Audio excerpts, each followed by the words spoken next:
Tengo que tener que llevarle ahora a Maxi Missing.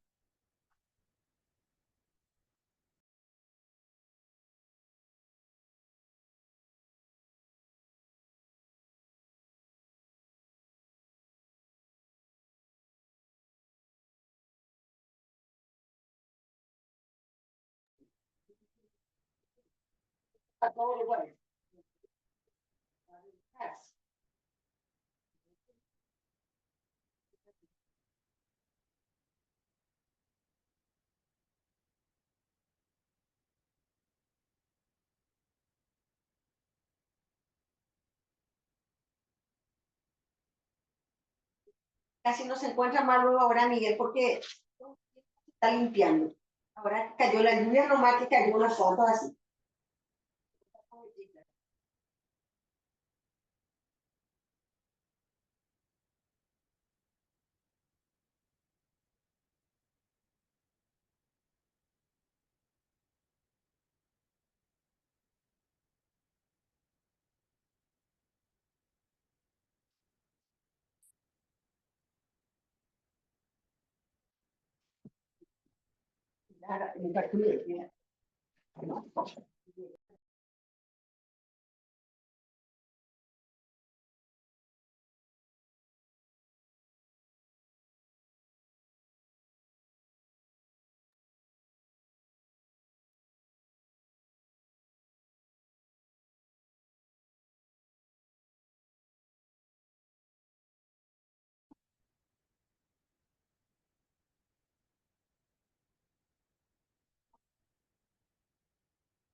Con ideas.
Hola, muy buenas tardes. ¿Me escuchan? Buenas tardes, doctora. Sí, ¿Cómo está? ¿Cómo están todos?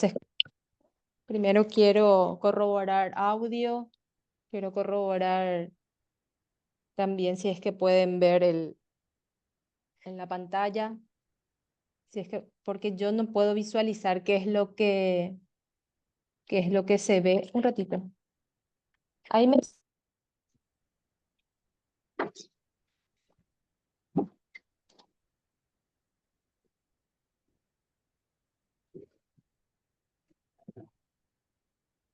Buenas tardes, doctora. ¿Cómo está? Le saluda la abogada Elvira Ramírez. Lo Muy que buenas. no se puede visualizar bien es tu fotografía. Después el resto está todo perfecto. Ah, bueno, perfecto. O sea, pueden visualizar el PowerPoint entonces, la diapositiva. Sí, sí, Sí. perfecto, sale. Bueno, está bien.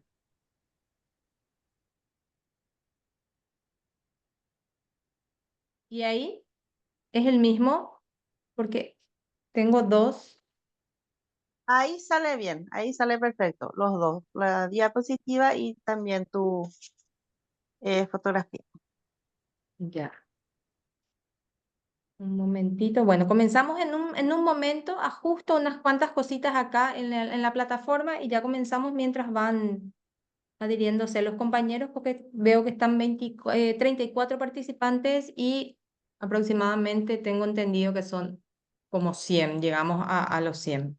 Entonces, mientras van adhiriéndose, me aguardan un momentito, hago unos ajustes acá en la plataforma y ya comenzamos. ok, doctora.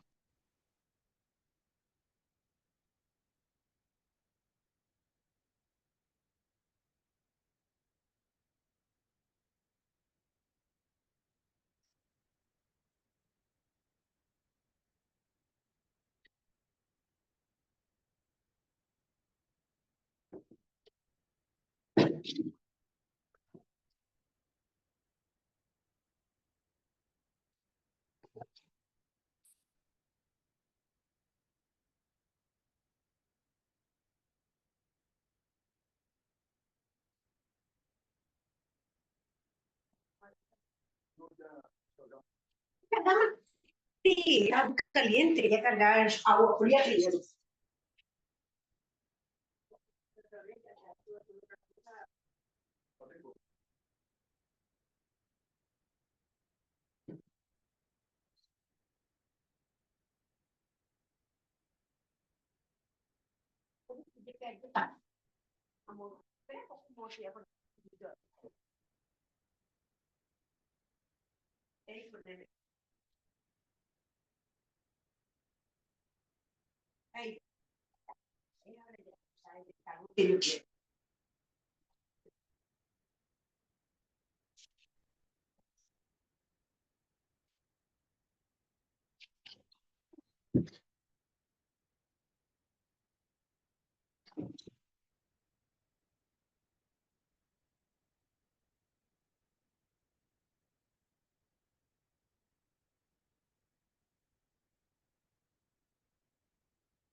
el foco que vino de, ¿cómo se llama en ese lugar que nos fuimos a campo?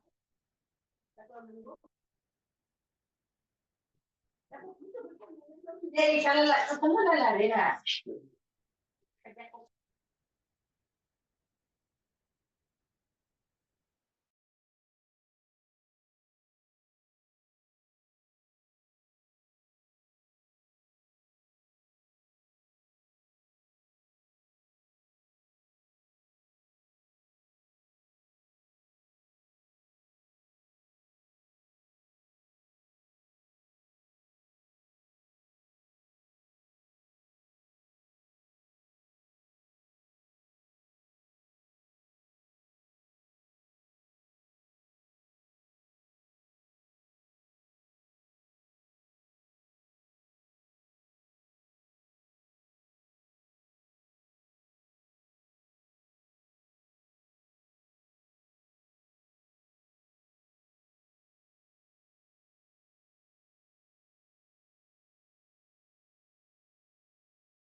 Bueno, ahora sí, ¿cómo están? Muy buenas tardes a todos, todas. Bienvenidos a este nuevo módulo de el control judicial de la actividad administrativa. Mi nombre es Mariela Hicks, soy abogada. Hasta hace muy poquito tiempo estaba ejerciendo como relatora de la Sala Constitucional de la Corte Suprema de Justicia. Hoy día ya como agente fiscal de la unidad ordinaria, ¿verdad?, de la ciudad de Fernando de la Mora. Quiero compartir con ustedes las experiencias, ¿verdad?, que adquirí siendo relatora funcionaria de la Corte Suprema de Justicia y en ese carácter ir resolviendo todas las cuestiones que hacen al control jurisdiccional de todos los actos administrativos. Bueno, veo que estamos aproximadamente 39 participantes. A ver si se animan a decirme, ¿verdad?, en qué, no todos porque no vamos a tener tiempo, pero sí a qué se dedican, si están en algún puesto administrativo, si están en algún puesto jurisdiccional también, ¿verdad? Eso sería interesante a los efectos del desarrollo de nuestro módulo.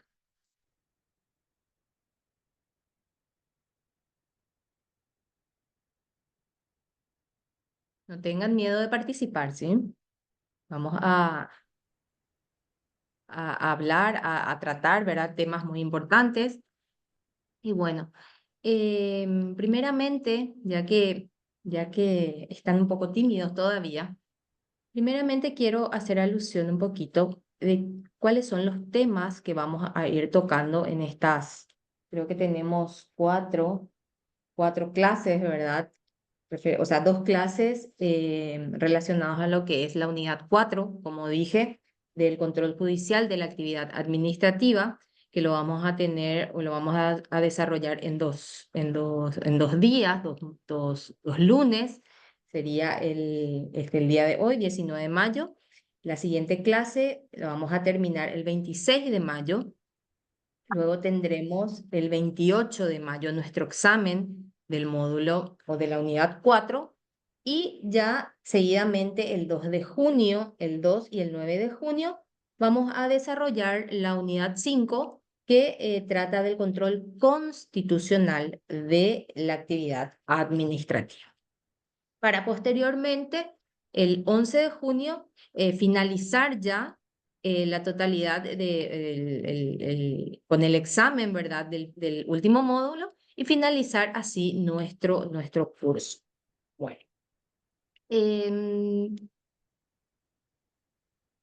Cuestiones. ¿Qué es lo que vamos a desarrollar? ¿Qué es lo que vamos a ver en estos dos últimos módulos o unidades? En primer lugar, vamos a hablar qué es el control judicial de la actividad administrativa. Tengo entendido que en módulos anteriores ya estuvieron analizando las normativas, las principales normativas, ¿verdad?, que hacen a la actividad administrativa o el derecho administrativo en sí. Primeramente, la más importante de todas, que es la Constitución Nacional, ¿verdad? Luego creo que desarrollaron la ley de procedimientos administrativos, esta nueva ley ya del año 2021, ¿verdad? Pero nueva en base a lo que conlleva el desarrollo de un procedimiento administrativo en sede administrativa, ¿verdad? Valga la redundancia, en sede administrativa. Una cuestión que no se tenía unificado hasta el año 2021, en la cual, como vieron ya, digo anteriormente, estaban descritas en diferentes normativas, ¿verdad? Diferentes normativas, sea, por ejemplo, en el Código Aduanero, cuando se trataba de cuestiones administrativas aduaneras, en la ley tributaria, ¿verdad? Cuando hablamos del sumario administrativo en sede tributaria, en lo que es la fiscalización, etcétera. Y bueno, y así en diferentes normas estaban distribuidas todo lo que conlleva el procedimiento administrativo. Hoy día está unificado, si bien no fueron derogadas en su totalidad, ¿verdad?, todas estas normativas, pero sí hay un procedimiento establecido en una ley específica cuando se trate de reglas generales. Bueno, lo que hoy nos interesa, bueno, perdón, luego vieron lo que es el sistema de control de la actividad administrativa en sí, ¿verdad? La actividad pura administrativa. Vamos a decir lo que es el órgano administrativo, que es el Poder Ejecutivo, ya lo vieron también en la unidad 2.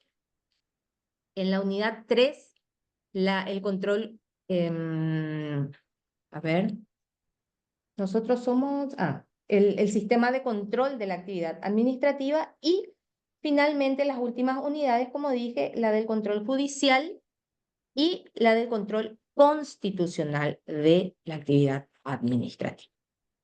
Bueno, ¿qué es dentro de nuestra unidad? ¿Qué es lo que vamos a desarrollar o a conocer? Vamos a conocer primeramente cuál es el órgano autorizado constitucionalmente, ¿verdad?, y normativamente para ejercer este control constitucional de nuestra actividad administrativa. Primeramente vamos a ver qué es el Tribunal de Cuentas, ¿verdad? ¿Cómo está compuesto? ¿Cuáles son las normativas? ¿Cuáles son las generalidades de esta actividad jurisdiccional, ¿verdad? La competencia, la composición de las salas del Tribunal de Cuentas y la competencia de cada una de ellas. Luego vamos a estar analizando cuáles son las normativas aplicables que rigen la actividad administrativa, el control judicial administrativo, ¿verdad? ¿Cuáles son las normas específicas? Desde la ley 1462 del año 35 hasta finalmente la nueva ley 6.725, ¿verdad? Del año 2021. Luego vamos a ver también el proceso contencioso administrativo, ¿verdad? En sí, ¿verdad? ¿Cómo se inicia? ¿Cuáles son, cuáles son los plazos que se deben cumplir? Las características en sí de este proceso, ¿verdad? Primeramente como agotamiento de la instancia administrativa, ¿verdad? Como uno de los requisitos específicos de este control jurisdiccional. Cuáles son los requisitos de la procedencia de esta demanda o de este recurso, ¿verdad? Jurisdiccional. Luego también las sentencias, el contenido de las sentencias, el alcance también de esas sentencias. Y finalmente, en esta unidad vamos a ver un poquitito el control de las cuentas públicas, el Tribunal de Cuentas y versus, como se dice, la Contraloría General de la República. Esta última parte muy importante hoy día, ¿verdad? Está en auge, vamos a decir. Están en las noticias, ¿verdad? Pero eso lo vamos a ver en la clase siguiente porque es el último punto básicamente de nuestra unidad. Ya en el siguiente módulo vamos a desarrollar el control constitucional, como dijimos, de la actividad administrativa. Vamos a ver cuáles son las normativas que rigen ese control constitucional, en dónde están dispuestas, tanto en la ley, en el Código de Organización Judicial, en el Código Procesal Civil, ¿verdad? Cuáles son estos tipos de control constitucional que establece tanto la Constitución como el Código Procesal Civil, ¿verdad? Que son la acción o las acciones de inconstitucionalidad contra los actos administrativos públicos, también la acción de inconstitucionalidad contra las resoluciones judiciales, ¿verdad? Del Tribunal de Cuentas, que es un proceso, son procesos diferentes, procedimientos diferentes, digo bien, uno contra actos normativos, otra contra resoluciones judiciales, y los casos, ¿verdad?, que se puedan plantear. También la competencia jurisdiccional que tienen las salas, ¿verdad? La sala penal también, por un lado, la sala constitucional por la otra, y los casos y efectos que se puedan o que se presentaron, ¿verdad? Vamos a poder analizar un poquitito y conocer, ¿verdad?, esos procedimientos. Bueno, vamos a iniciar entonces con lo que es el proceso contencioso administrativo, ¿sí? O la actividad contenciosa administrativa. ¿Qué podemos decir? ¿Cuáles son los antecedentes de este? Primeramente, vamos a ver qué es el control de los actos administrativos, ¿sí? Dijimos que, o vieron ustedes que pueden haber tres tipos de controles de los actos administrativos. En primer lugar, está el control administrativo en sí.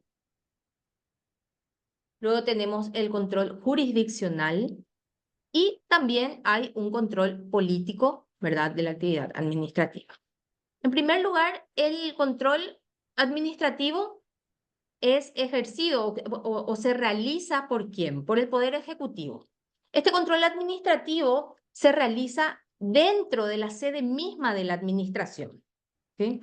Que pueden ser instituciones, dentro de las instituciones, ya sean centralizadas, descentralizadas, las municipalidades, es decir, el gobierno municipal, el control de la actividad del gobierno municipal, del gobierno gubernamental,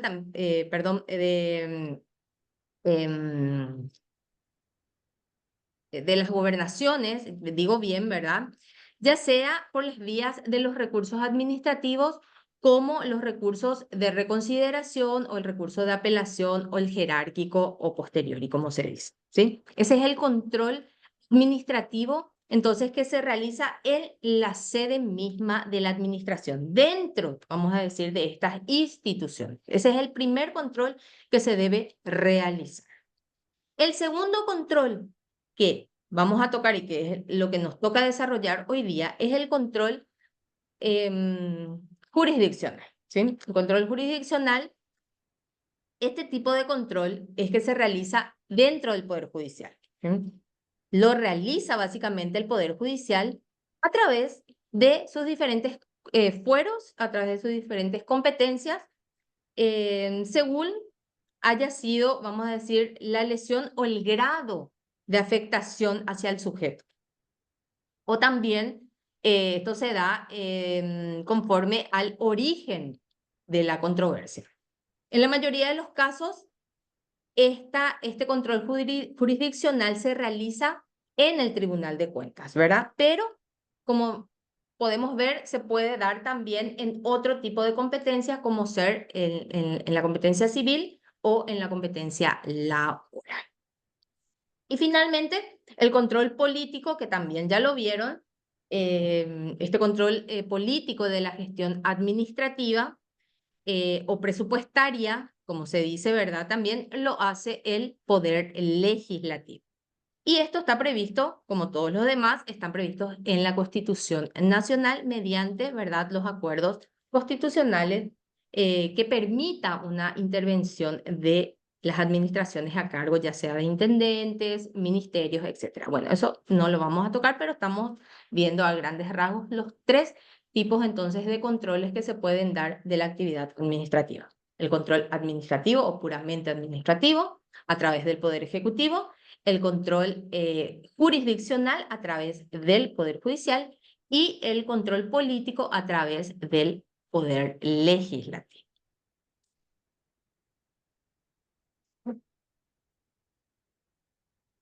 ¿Qué es el control jurisdiccional? ¿O qué tipo de actos pueden ser susceptibles del control jurisdiccional? Y según la normativa o según la doctrina nos dice que son justiciables los actos administrativos que se hayan realizado al margen de las formalidades establecidas en las leyes.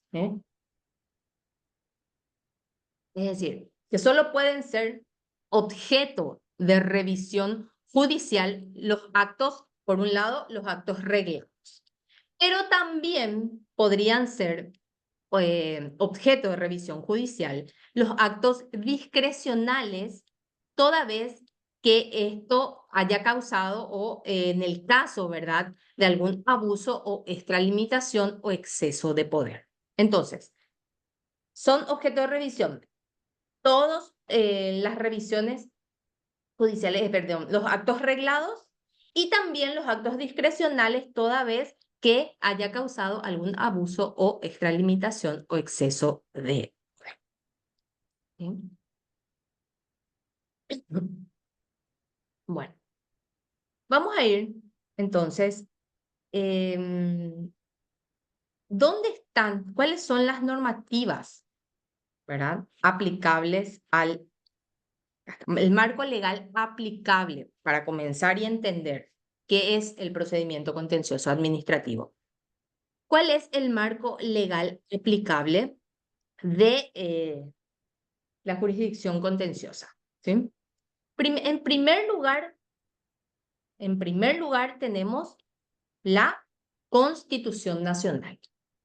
La Constitución Nacional, ¿verdad?, que desde básicamente el año de la Constitución del año, vamos a ver un poquito si tengo acá la Constitución desde 1870, después la Constitución de 1967 y la Constitución de 1992, que es la actual, podemos decir que tenemos un sistema de justicia administrativo, o sea, es decir, un sistema judicial, ¿verdad?, aplicado para lo contencioso administrativo. Anteriormente, y eso no lo vamos a ver, ¿verdad?, tipo antecedentes, era un control mixto en donde creo que el Tribunal de Cuentas, por la ley del año 1909, era, vamos a decir, entendía como órgano administrativo, ¿sí?, el Tribunal de Cuentas. Hoy día, y ya decimos con la Constitución de 1870, 1967 y 1992, es un sistema judicial. El Tribunal de Cuentas está dentro de lo que es el sistema judicial, es decir, el control jurisdiccional. Bueno, ¿qué es lo que nos dice nuestra Constitución de 1992 respecto a la creación del Tribunal de Cuentas, ¿verdad? Dice, establécese el Tribunal de Cuentas, en el artículo 265, establece el Tribunal de Cuentas y remite a la ley todo lo correspondiente a su composición y a su competencia. Remite a la ley la composición y competencia del Tribunal de Cuentas. Luego, cuando hablamos de la ley y hablamos de composición y competencia, nos remitimos directamente a la ley 879 del año 71, que es el Código de Organización Judicial, o COJ como lo conocemos, ¿verdad? ¿Qué es lo que nos decía este artículo 30 anteriormente, ¿verdad? De esta ley 879. Establece el ejercicio del Poder Judicial por intermedio de la Corte Suprema de Justicia, los tribunales y juzgados, entre los que se encuentra el Tribunal de Cuentas. ¿Sí? Eso es lo que establece, o establecía, ¿verdad?, en su texto original, la ley 879. ¿Sí? Establece como, vamos a decir, el ejercicio del Poder Judicial, ¿verdad?, a los tribunales y juzgados, y dentro de lo que es los tribunales se encuentra el Tribunal de Cuentas. Además, dispone la composición y la competencia del Tribunal de Cuentas. Esta ley 879 del año 81. Luego tenemos la ley 1462 del año 35, que establece el procedimiento, ¿verdad?, o establecía el procedimiento contencioso administrativo, y en esta ley se establecen los requisitos formales para la admisión de la demanda, como también las normas jurídicas que van a ser aplicadas, ¿verdad?, dentro de lo que es la sustanciación del proceso contencioso administrativo. Esta ley, entonces, 1462 del año 35, es la que regula, ¿verdad?, en sus poco más, o creo que 10 artículos, básicamente el procedimiento contencioso administrativo. Luego tenemos en el año 2003 una modificación del artículo 30 de la ley 879 del año 81, que es la que trajo un poquitito la controversia, ¿verdad?, entre las funciones del Tribunal de Cuentas y las funciones de la Contraloría General de la República, ¿verdad? ¿Qué es lo que establece esta ley 2248? Modifica el artículo 30 del Código de Organización Judicial en cuanto a la composición y competencia del Tribunal de Cuentas. Eso lo vamos a ver. Estamos hablando cuál es el marco legal, cuáles son las normativas aplicables, ¿verdad? Después vamos a analizar cada una de ellas. También las normas del Código Procesal Civil son aplicables, ¿verdad?, al procedimiento contencioso administrativo como norma supletoria, ¿verdad?, en la sustanciación del proceso contencioso administrativo, y esto se da de conformidad a lo que dispone el artículo 5 o quinto de la ley 1462 del año 35. Esta ley 4046 del año 2010, si bien lo que hizo fue modificar un poquitito el artículo 4 en cuanto a los plazos, ¿verdad?, de interposición de demanda contenciosa administrativa, hoy día está, vamos a decir, regulada lo que representa la interposición de la demanda, o los plazos, está regulada por la ley 6.715, ¿verdad?, en el artículo 69, en donde se fija el plazo de interposición de la demanda, que nos dice que es, o lo que hizo fue unificar en 18 días hábiles. Y también tenemos la acordada 728 del año 2011 de la Corte Suprema de Justicia, que establece los requisitos formales, la formalidad, ¿verdad?, para la admisión de la demanda, no la presentación, porque la presentación de la demanda, sí, ya lo vemos en el Código Procesal Civil.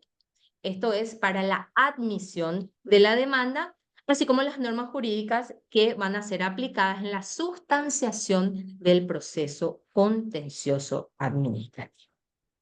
Hasta ahí entonces, vamos bien, ¿cuál es el marco aplicable, verdad, para este procedimiento o iniciación o procedimiento contencioso administrativo?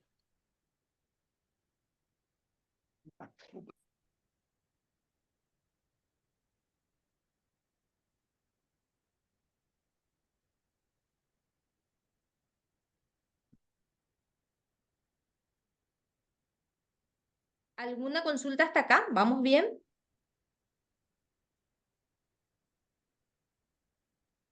Sí, doctora. Sí, pensé que no escuchaba, no estaba. Bueno, vamos bien entonces, perfecto. Entonces, ¿qué es el proceso contencioso administrativo? Y les traje una definición de Linares Quintana, quien nos dice que el proceso contencioso administrativo, en un sentido estricto, puede ser definido desde dos puntos de vista diferentes, ¿verdad? En abstracto, significa un sistema de garantías. Es un sistema de garantías en donde el Estado acuerda a los particulares en sus relaciones con la administración. En sentido abstracto, entonces, es un sistema de garantías que el Estado acuerda a los particulares en sus relaciones con la administración, única y exclusivamente con el relacionamiento del particular con la administración, con las instituciones administrativas. Y en un sentido concreto o más específico, es el recurso, acción o litigio entre un individuo y la administración ¿a consecuencia de qué? A consecuencia de una violación de algún derecho o de un interés legítimo del particular. Entonces tenemos dos vertientes, ¿verdad? En un sentido abstracto, como una garantía, y en un sentido concreto, que es la acción específica que tiene el individuo, ¿verdad? ¿Para qué? Para hacer efectivo un derecho violado, ¿verdad? Un interés legítimo que haya sido vulnerado por el Estado o por la administración. Eso es entonces, se conoce como el proceso contencioso administrativo. ¿Sí?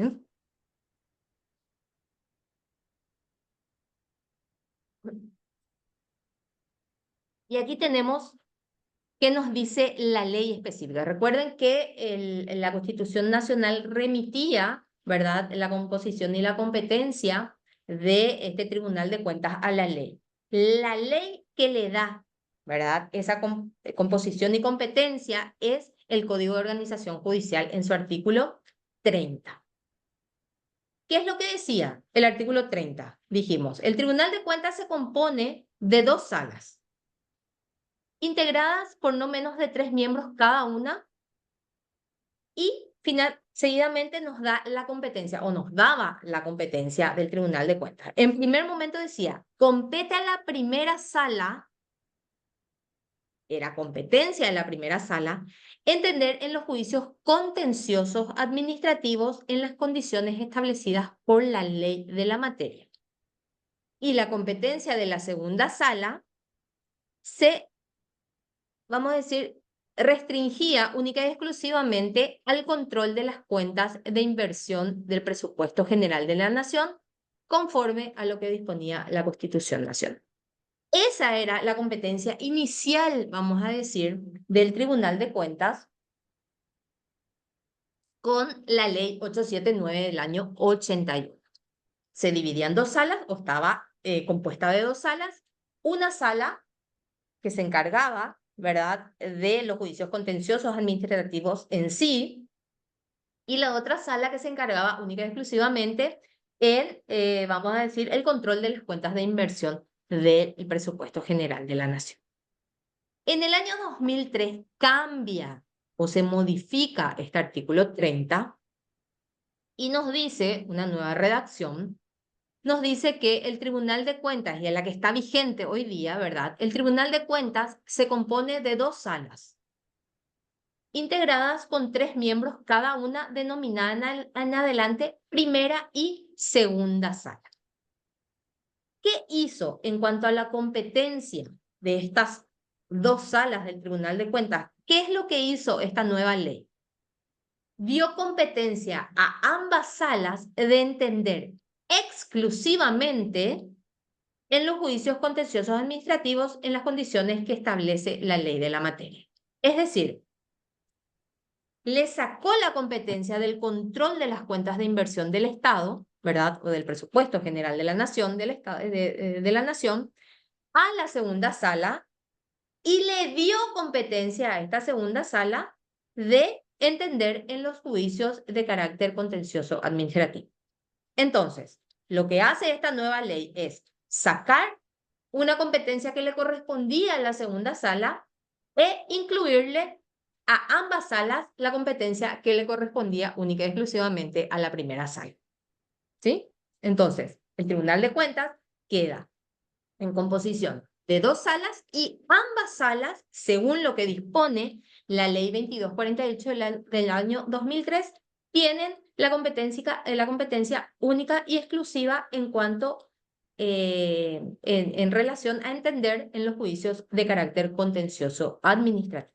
Ya no le da competencia ni a la primera, ni mucho menos a la segunda, vamos a decir, a ninguna de las dos, del control de las cuentas de inversión del presupuesto general de la nación. Y ahí es donde entra en conflicto, ¿verdad? Por medio de acciones de inconstitucionalidades, ¿verdad? Que le da nuevamente o le devuelven nuevamente esa competencia que tenía inicialmente el Tribunal de Cuentas con la Ley 879 a la segunda sala del Tribunal de Cuentas respecto a el control de las cuentas del presupuesto. Pero eso se da, y lo vamos a ver más adelante en el control constitucional, ¿verdad?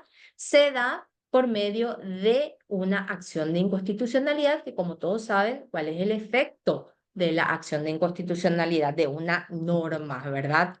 Es decir, no derogan sí la norma, es decir, esta ley 2248 no está derogada, lo único que hace es declara inaplicable a la parte, ¿verdad?, que demandó o inició o promovió la acción de inconstitucionalidad. Entonces, aquella institución que promueve la acción de inconstitucionalidad y logran, ¿verdad?, hacer lugar a esa acción, entonces le devuelve esa competencia que tenía a la segunda sala del Tribunal de Cuentas y para esa institución, el Tribunal de Cuentas segunda sala va a entender entonces todo lo relacionado a el control de las cuentas de inversión del presupuesto.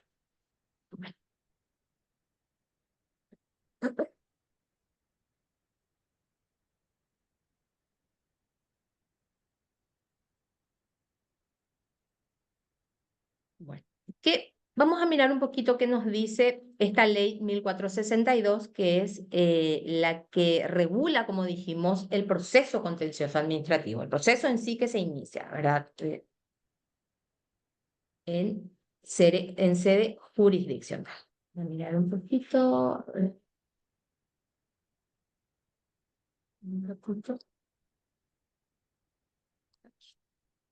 ¿Qué nos dice? O nos decía, ¿verdad? Porque realmente esta ley es del año 35 y nos habla del el Superior Tribunal de Justicia conocerá originariamente única instancia del recurso de lo contencioso administrativo. Como vemos, esta ley es del año 35 y luego se promulgó la 879, que es la que regula, ¿verdad? Y nos dice que es el Tribunal de Cuentas la que va a entender en las demandas contenciosas administrativas, ¿verdad? Entonces, este artículo 1 básicamente está derogado por el artículo 30 del Código de Organización Judicial. Acá lo importante es saber contra qué resoluciones administrativas pueden ser demandadas, ¿verdad?, ante la jurisdicción contenciosa administrativa. Primeramente debemos saber que deben agotarse todas las vías administrativas. Deben estar agotadas todas las vías administrativas y esto se da hoy día en base a el artículo 69 de la Ley de Procedimientos Administrativos, ¿verdad?, de la 6715, que en su artículo 69 nos dice, agotada la vía administrativa, podrá el interesado promover impugnación judicial por la vía de la acción contencioso administrativo ante el órgano jurisdiccional competente. Y nos da el plazo, dentro del plazo de 18 días hábiles. ¿Por qué es importante también este artículo 69? Y acá ya estamos viendo el plazo, vamos a adelantarnos un poquitito. En cuanto al plazo, ¿por qué es importante? Porque anteriormente, en las normas, como habíamos dicho, había normas, los diferentes procedimientos administrativos que se establecían en las diferentes normas, ¿verdad? De carácter administrativo, como dijimos, aduanero, tributario, etcétera, ¿verdad? Cualquier otro procedimiento administrativo que se daba, se podía dar diferentes plazos o establecían diferentes plazos para la promoción o para impugnar por vía contencioso administrativo. Hoy día, este artículo 69 establece el plazo o unifica el plazo en 18 días, pero lo importante también es que se agregó que es un plazo en días hábiles, porque también había una controversia ya tanto en sede constitucional o en la sala penal, en donde por un lado decían que eran plazos corridos, o sea, 18 días corridos, otros tenían el criterio de que era 18 días hábiles, ¿verdad? Esta ley entonces lo que hizo fue unificar el plazo en 18 días, estableció en 18 días y que esos 18 días deben ser contados en días. ¿Sí? Volvamos. ¿Qué es una de las características que debe reunir la resolución para que pueda ser impugnada ante el Tribunal de Cuentas o por vía contencioso administrativo? Lo importante es que esté o se encuentre agotada la vía administrativa. Se encuentre agotada la vía administrativa. No haya recursos administrativos previos por deducir, ¿verdad? ¿Para qué? Para que pueda ser admitida esa demanda contenciosa administrativa, ¿sí? Para que pueda iniciarse. El cómputo del plazo se iniciará al día siguiente, ¿verdad?, de la notificación de la resolución que tenga por agotada la vía administrativa. Nuevamente nos habla del agotamiento de la vía administrativa. Y se cuenta entonces a partir del día siguiente de la notificación de esa resolución, de esa última resolución. Estamos hablando entonces de esa resolución administrativa. En el caso que la vía administrativa se agote por denegatoria ficta, el cómputo para plantear la acción contenciosa administrativa se iniciará a partir del día siguiente del término otorgado a la administración para dictar la resolución correspondiente. Otro dilema también que había, ¿desde cuándo, verdad, comenzaba a contarse el cómputo del plazo, verdad?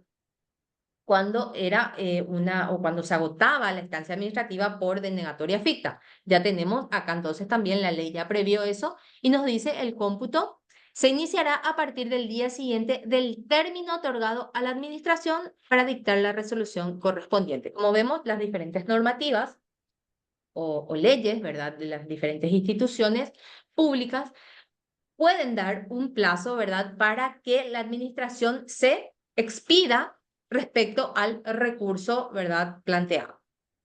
Entonces, el plazo empieza a correr a partir del día siguiente del término de ese plazo otorgado a la administración.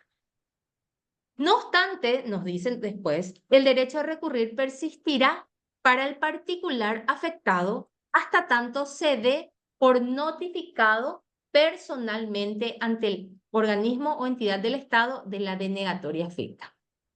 Es decir, que hay una denegatoria ficta, ¿verdad?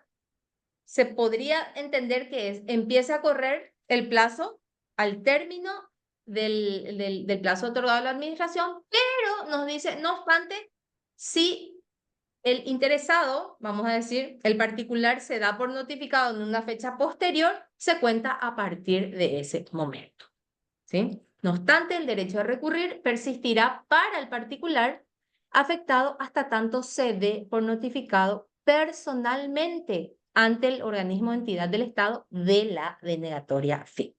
Entonces, no es que necesariamente se empieza a contar desde el término del plazo otorgado a la administración, sino que también si es que el particular se da por notificado en fecha posterior personalmente ante el organismo, se cuenta a partir de ese momento. ¿Sí?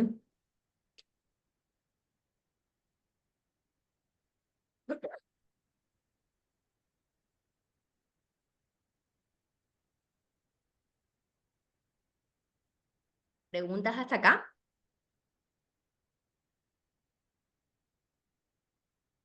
No, doctora. No. Bueno, continuamos entonces. ¿Qué más nos dice la ley 1462? La demanda, artículo 3º. La demanda contencioso administrativo podrá deducirse por un particular o por una autoridad administrativa también puede ser. Puede darse, ¿verdad? Que la afectada, no necesariamente el afectado, el sujeto afectado sea un particular, sino que también puede ser la propia autoridad administrativa, ¿verdad? Autoridad administrativa puede ser afectado por una resolución de una institución, de otra institución pública. Entonces, en este artículo 3º se prevé que la demanda contencioso administrativo puede deducirse por un particular, por una autoridad administrativa, contra las resoluciones administrativas que reúnen los siguientes requisitos. Primero, el agotamiento, ya vimos, de la instancia administrativa, que causen estado y no haya por consiguiente recurso administrativo contra ellas. Primero, luego, entonces, uno de los requisitos esenciales para que pueda proceder o deducirse la demanda contenciosa administrativa es el agotamiento de la vía administrativa, que causen estado y que no haya por consiguiente ningún recurso administrativo contra ellas.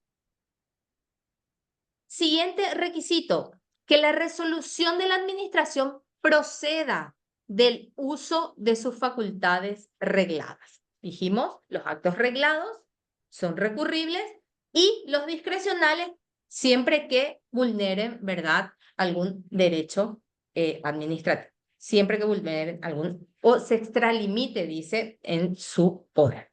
El administrador se extralimite en su poder cuando se trate de actos discrecionales. Que no exista otro juicio pendiente sobre el mismo asunto, ¿verdad? También es otro de los requisitos. Y por último, que la resolución vulnere un derecho administrativo preestablecido a favor del demandante. ¿Sí? Vulnere un derecho administrativo previo o preestablecido a favor del demandante. Son básicamente 4 requisitos que se tiene o 4 requisitos que debe reunir, ¿verdad?, para que se pueda deducir la acción contenciosa administrativa.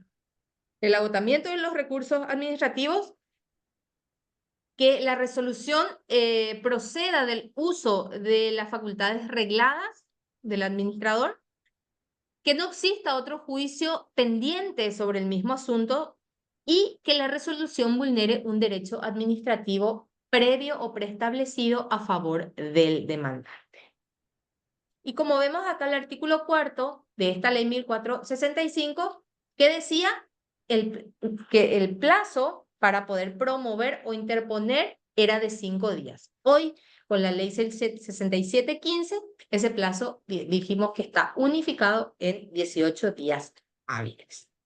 Por ejemplo, la ley 1626, y no recuerdo muy bien en qué artículos estaba, vamos a ver si no tenemos por acá, hablaba de un plazo de 60 días para poder promover la acción contenciosa administrativa cuando, a ver, un ratito, cuando se trata de unas cuestiones de carácter laboral. Eso es lo que nos decía. Acá está. El artículo 89 de la ley 1626 decía, el derecho de accionar judicialmente prescribe en cuanto a los actos referentes a destitución o despido injustificado o falta de preaviso a los 60 días corridos.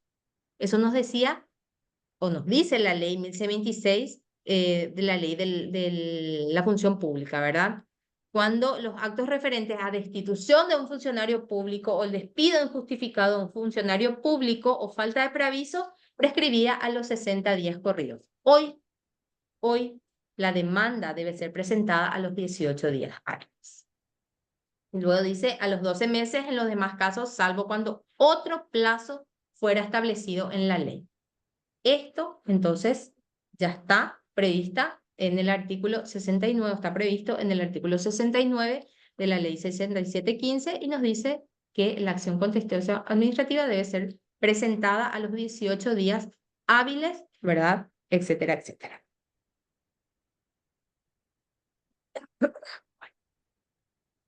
Continuamos con la ley 1462. El artículo 5 de esta ley 1462, ¿por qué tocamos esta ley? Porque dijimos que lo que establece es el procedimiento para el contencioso administrativo. Tenemos que conocer muy bien, es muy cortita la ley, en 10 artículos se establecía, ¿verdad?, todo el procedimiento, por eso era tan complicado también, o es tan complicado este proceso contencioso administrativo, porque es muy pequeña, vamos a decir, las normativas que prevén su procedimiento, pero está ya, estas lagunas, ¿verdad?, están, vamos a decir, llenadas, rellenadas, vamos a decir, con las diferentes normativas posteriores. En el artículo 5 nos dice que regirán las disposiciones del Código Procesal Civil, ¿verdad?, en la sustanciación del juicio, ¿verdad?, cuando no estén previstas en esta ley 1462. En la sustanciación del juicio regirán las disposiciones del Código de Procedimientos Civiles y Comerciales, de la Ley Orgánica de los Tribunales y de las leyes especiales sobre la materia. Entonces, este artículo 5 es la que nos amplía, vamos a decir, la gama de normas aplicables al procedimiento contencioso administrativo, ¿sí? Supletoriamente. Doctora, disculpe, ¿Sí? ¿podría poner la diapositiva de la que está leyendo? Porque en la pantalla no aparece. Sí, Es yo otra. entiendo, lo que estoy y ustedes pueden abrir, ¿verdad?, en sus computadores, es la ley 1462, porque voy mirando de una u otra, vamos a decir, una u otra ley, ¿verdad? Y lo que no puedo hacer es ir sacando, no sé cómo hacer eso, ir sacando una diapositiva, ir proyectando otra, ¿se entiende? Lo que yo estoy haciendo es analizando un poquitito ahora la ley 1462.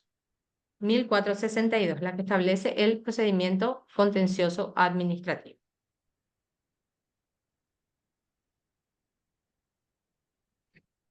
Acá está. Ahora, en esta diapositiva sí tenemos, entonces, el artículo 5, en la sustanciación del juicio, regirán las disposiciones del Código de Procedimientos Civiles y Comerciales, de la Ley Orgánica de los Tribunales y de las leyes especiales sobre la materia. Eso es lo que estábamos hablando hace poquito. ¿Sí? Buenas tardes, profe. Sí, te escucho. Quisiera hacerte una consultita. Sí. Referente a los plazos que hablaste recién de los 18 días hábiles. Sí. Veo que estamos teniendo problemas con los expedientes electrónicos, ya que si bien supletoriamente también habla el Código Civil de los plazos de gracia sería. Sí. Pero también se contrapone con la acordada, la 1335, que habla de los expedientes electrónicos. Sí. Entonces, ¿cómo quedaría si es los 18 días hábiles? Viste que en el expediente electrónico tienen que presentar en ventanilla, Sí. creo que se le genera un acta y ahí recién teóricamente se corta la prescripción. Sí. Lo que se sí. plantea es qué pasa si yo mis 18 días al día siguiente presento en el día 19 antes de las 9. Antes de las 9. Sí, sería eso un acto prejudicial, ya que todavía no se judicializó. Y sí, no se judicializó porque la ley te establece, la ley nos dice, la ley del 6715 nos dice 18 días hábiles a partir del día siguiente de la notificación de la resolución, ¿verdad? Cuando tenemos resolución de la administración. Y eso, según el expediente electrónico, vence efectivamente a las 12, ¿verdad? De la noche del día 18, días hábiles 18, ¿verdad? Y hasta ahí se contaría. Porque normalmente cuando presentamos un juicio civil también tenemos hasta el día 18, o sea, todo, las 24 horas, vamos a decir, del día 18. ¿Sí? Sí, entiendo. Sí. Pero eso es referente a los expedientes electrónicos, como antes eran físicos. Físico. Presentaban al día siguiente hasta las 9, Claro, ¿entendés? hacían ese plazo de gracia, vamos a decir, Claro, porque eso sí de- establece el Código Civil, el Código Civil. Sí, así mismo. Y como supletoriamente los contenciosos también, si no está establecido dentro de la ley justamente contenciosa, entonces claro. supletoriamente entonces se utilizaría el Código Civil. O sea, esa El es la código- situación que el ahora se código está procesal. presentando.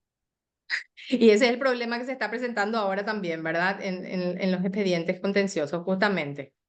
Que no se puede, no se toma en cuenta, o por lo menos ya te prescribió el plazo, vamos a decir, de presentación si presentas el día 19, antes de las 9 de la mañana. Así es, profe, gracias. Sí, bueno. Bueno.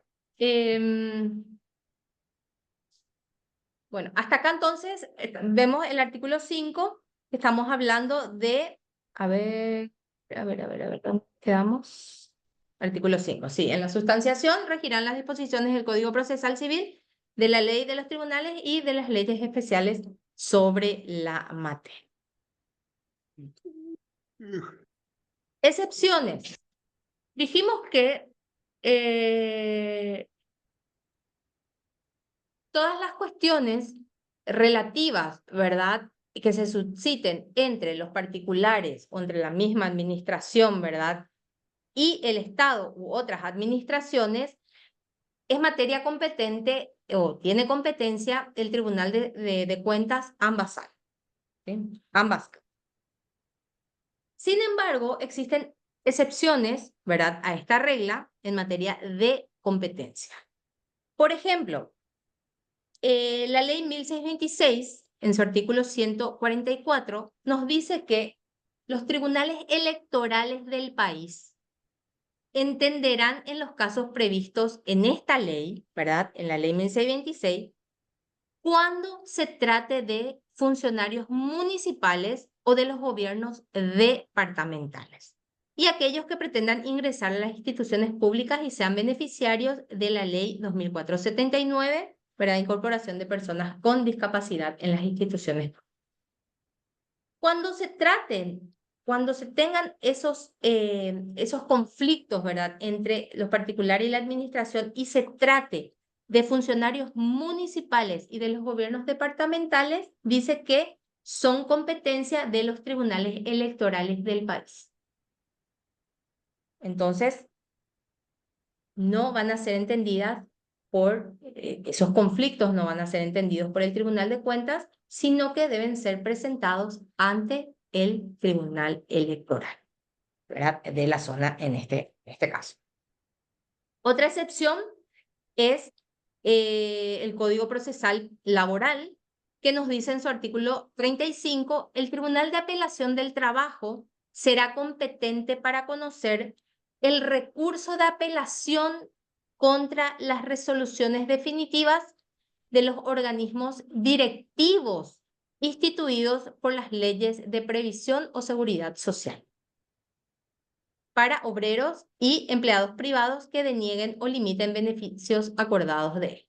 Entonces, cuando se trate de resoluciones de organismos, ¿verdad?, directivos referentes a leyes de previsión social, de seguridad social, va a entender en grado de apelación el Tribunal de Apelación del Trabajo, no así el Tribunal de Cuentas.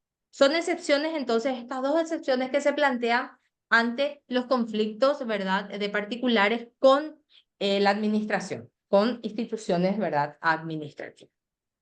Tanto la de carácter, dijimos, funcionarios municipales y de los gobiernos departamentales, es decir, de las gobernaciones, y cuando se trate de resoluciones de organismos instituidos por las leyes de previsión social, ¿verdad? Para obreros, dice, y empleados privados que denieguen o limiten beneficios acordados de ellos.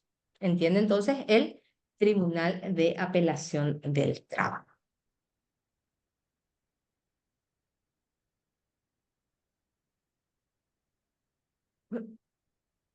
Ya hablamos de los plazos. El plazo dijimos que es ya de más, dijimos 18 días hábiles. Se empieza a contar a partir del día siguiente de la notificación de la resolución que se tiene por agotada la vía administrativa, y cuando se trate de negatoria ficta se puede iniciar a partir del término del plazo otorgado a la administración, ¿verdad?, para expedirse o para dictar la resolución, o en forma, vamos a decir, no digo supletoria, pero si es que el administrado se da por notificado posterior al término de ese plazo, se da por notificado personalmente ante el organismo, entonces se empieza a contar desde ese momento. Dijimos que esta ley 1126, anteriormente en su artículo 89, primeramente en su artículo 86 nos dice que las cuestiones litigiosas entre los funcionarios públicos y el Estado serán competencia del Tribunal de Cuentas, a excepción de los de las municipalidades y gobiernos departamentales que van a ser suscitadas ante el Tribunal Electoral, ¿sí? Y el artículo 89 que nos establecía un plazo de 60 días cuando se refería a destitución o despido injustificado del funcionario público, hoy día ya se presenta o sea, el plazo es de 18 días hábiles. Se contarán desde la fecha de notificación al afectado, que dice nuestra nueva ley, desde el día siguiente de la notificación al afectado, siempre desde el día siguiente. Hablamos también del agotamiento de la estancia y quiero volver a mencionar qué es el agotamiento de la estancia, ¿verdad?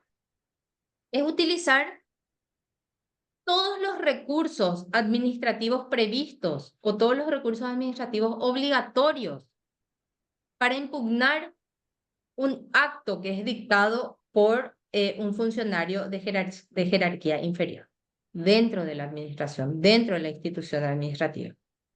Es decir, utilizar todos esos recursos administrativos que nos da la ley para poder impugnar ese acto administrativo que es dictado por un inferior, por un funcionario de jerarquía inferior, a fin de que puedan ser resueltos en principio, ¿verdad? Porque sabemos que no hace cosa juzgada, pueden ser resueltos por la autoridad máxima de la organización jerárquica e impedir con ello que el acto quede firme y consentida en la instancia administrativa, ¿sí? Es decir, entonces, que el agotamiento de la vía administrativa o el agotamiento de la instancia es utilizar todos esos recursos que nos da esa ley, ¿verdad?, de esa institución, su carta orgánica, etcétera, para poder impedir, ¿verdad?, que el acto quede firme y que quede consentido en la instancia administrativa a los efectos de que nosotros podamos abrir, o el particular pueda abrir la instancia jurisdiccional, la contenciosa administrativa.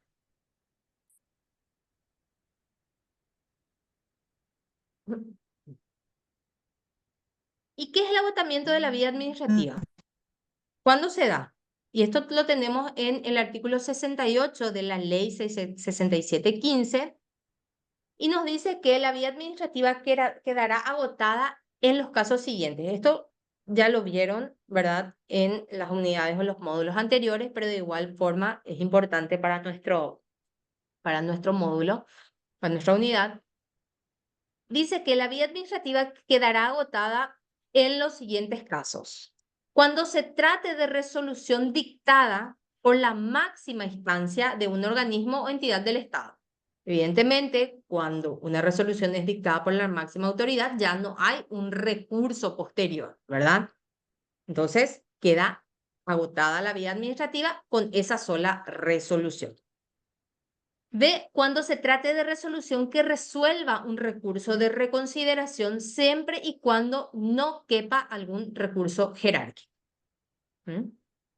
Si no está previsto el recurso jerárquico, entonces el recurso de reconsideración es la última, vamos a decir, el agotamiento. Agota la vía administrativa.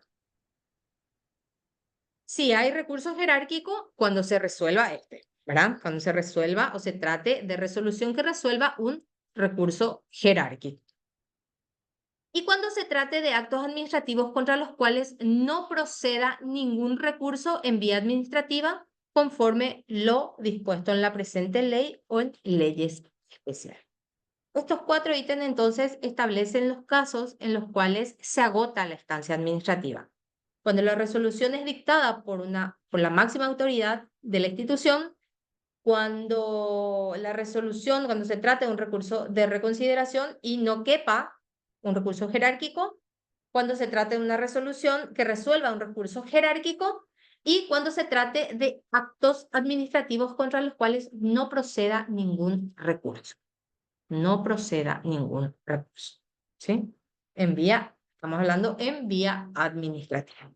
Ahí se agota entonces la instancia administrativa y se da pie o se abre la puerta ¿para qué? Para que el particular pueda entonces demandar ante lo contencioso administrativo.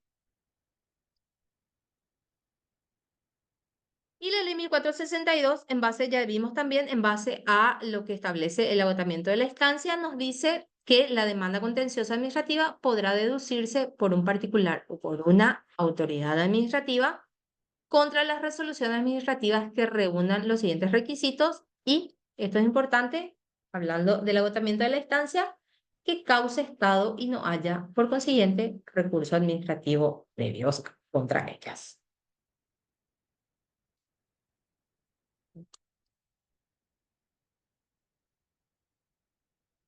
¿Qué pasa o dice qué sucede cuando el recurso es opcional u optativo? Evidentemente, si el recurso es opcional u optativo, ¿verdad? Como surge en las acciones y recursos contra las resoluciones y demás actos municipales, nos dice el recurso de reconsideración o reposición es de carácter optativo y podrá interponerse contra el mismo órgano que dictó la resolución dentro del plazo perentorio de 10 días hábiles. Bueno, independientemente a esto, ¿qué pasa cuando es optativo? Cuando es optativo, ese recurso es opcional, como su nombre lo dice. Vos podés optar o no. Y en este caso, en los recursos contra resoluciones de la municipalidad, los recursos de reconsideración o reposición son optativos. Si no se plantea ese recurso de reposición, entonces igual se puede ya abrir la instancia contenciosa administrativa. ¿Por qué? Porque es de carácter optativo, no es obligatorio. No es un recurso que necesariamente debe plantearse para poder agotar la instancia administrativa, sino que, como su nombre lo dice, es optativo, y si el particular opta por oponer ese recurso, entonces se debe analizar y ahí se cierra la instancia administrativa. Si opta por no oponer ese recurso, igual puede ya abrir la instancia contenciosa administrativa porque con esa resolución anterior ya se cerró la instancia administrativa.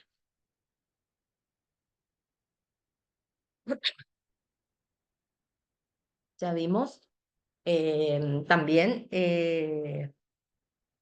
cuáles son los requisitos de procedencia: que causen estado, que no haya recurso administrativo previo, que la resolución proceda del uso de sus facultades regladas, que no exista otro juicio pendiente sobre el mismo asunto y que la resolución vulnere un derecho administrativo preestablecido a favor del demandante.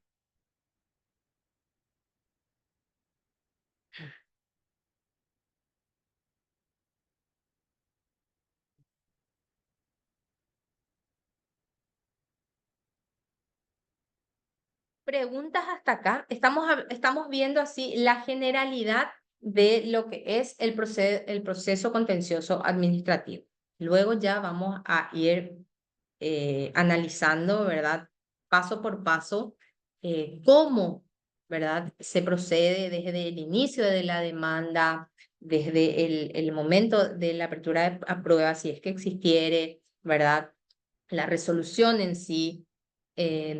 Quiero dejar bien establecido los pasos o todo lo que establece la normativa aplicable, ¿verdad? Referente a la parte formal de la presentación de la demanda contenciosa administrativa. ¿Estamos bien hasta acá? ¿Alguna pregunta?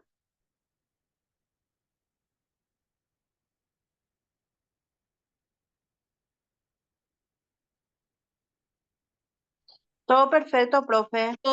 Bueno, luego tenemos, a ver un poquitito, cautelares, vamos a tocarlo la semana que viene, todo lo que es media. Bueno, el contenido de la sentencia, vamos, ya que estamos hablando de formalidades, la sentencia, el contenido de la sentencia del Tribunal de Cuentas, del proceso contencioso administrativo.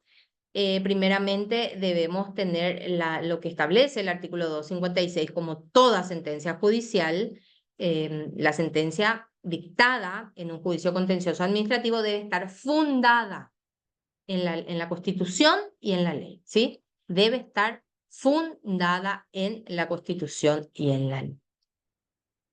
Y el artículo 15 del Código de Procedimientos Civiles, ¿verdad? El Código Procesal Civil nos dice que son deberes de los jueces fundar las resoluciones definitivas e interlocutorias en la Constitución y en las leyes conforme a la jerarquía de las normas vigentes y al principio de congruencia bajo pena de nulidad.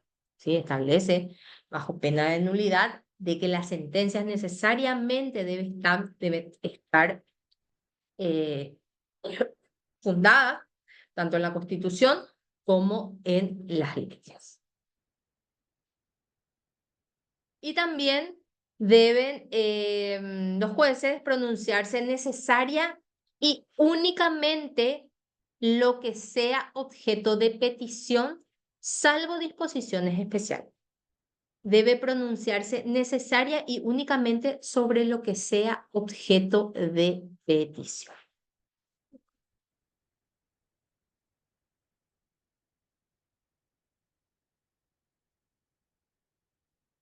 Agotamiento. Entonces, creo que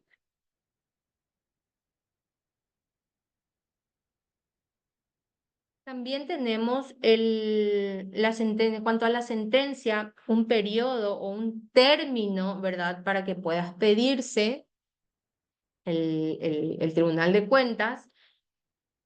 Dice que el Tribunal Superior dictará sentencia dentro del término de 30 días de ejecutoriarse la providencia de autos.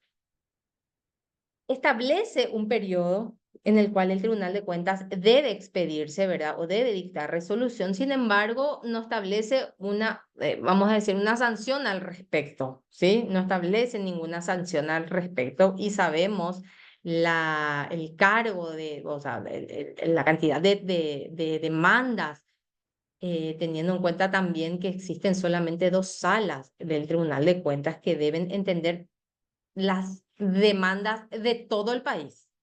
Hay que tener un poquito en cuenta también eso, de que el Tribunal de Cuentas es competente para entender todos los litigios contenciosos administrativos a nivel país. 2 salas para todo el país es una sobrecarga de trabajo inmensa. Entonces, este término de 30 días para que para el tribunal se pueda expedir respecto a los juicios, ¿verdad? Es un poco también, vamos a decir, ¿cómo es que se dice?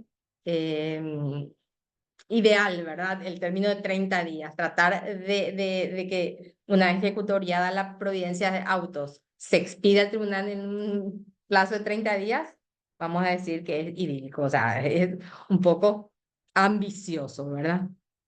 También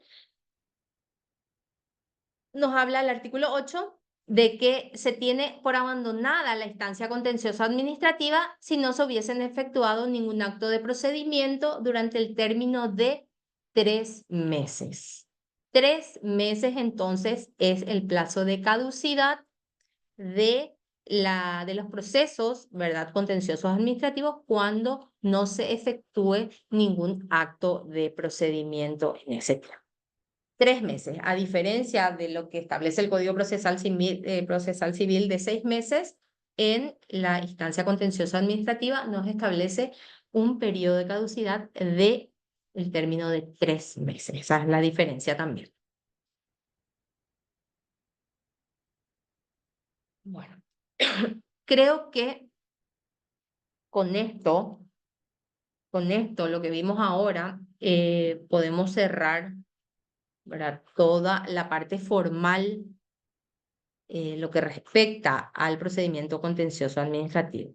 Ya dijimos, hablamos de los antecedentes, ¿verdad?, de la ley 1462, de la Constitución de 1967. Es importante la Constitución de 1967 porque también establecía ya la figura del Tribunal de Cuentas, ¿verdad? Y establecía también que estaba dividido en 2 salas, establecía unas competencias, establecía, vamos a decir, la competencia como estaba establecido en la ley 879, la primera sala era la de exclusiva de los juicios contenciosos administrativos, la segunda era exclusiva del control de las cuentas de inversión del presupuesto, etcétera. Y luego la Constitución del 92, que vino a establecer única y exclusivamente, estableció el Tribunal de Cuentas y lo que hizo fue delegar a la ley entonces lo que es la composición y la competencia de sus salas, ¿verdad? La ley 2248, ¿verdad?, que lo que hace fue modificar y le saca la exclusividad de la cuenta, del control de cuentas de inversión del presupuesto a la de la segunda sala y le da como competencia exclusiva a ambas en los juicios contenciosos administrativos. Bueno, yo creo que podemos dejar ahí el día de hoy para poder en la clase siguiente ya iniciar desde lo que es el inicio de la demanda, ¿sí?